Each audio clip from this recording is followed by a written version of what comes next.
Okay, magandang umaga po sa ating lahat. Ikinararangal natin kasama natin ngayon ang ating iginagalang na Senador ng Republika ng Pilipinas, Senator Amy R. Marcos. At palakpakan po natin.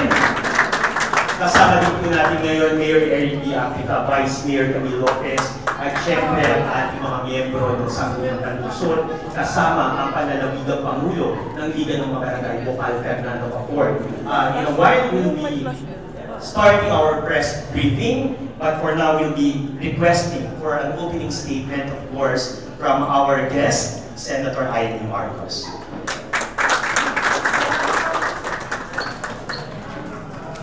Maraming salamat at happy ako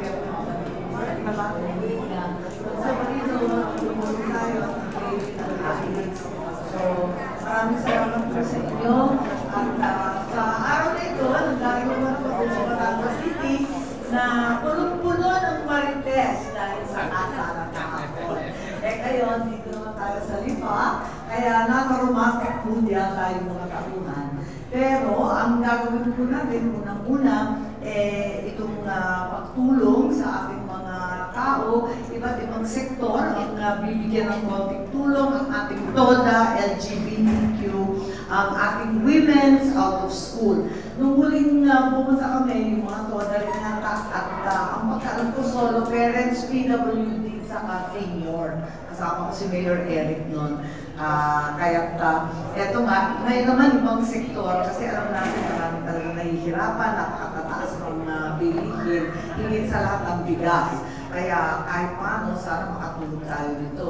Yung isa kong activity dito, para talaga sa tag-init, summer na kasi. At meron tayong basketball clinic. Alam ko, marami nang liga ng basketball.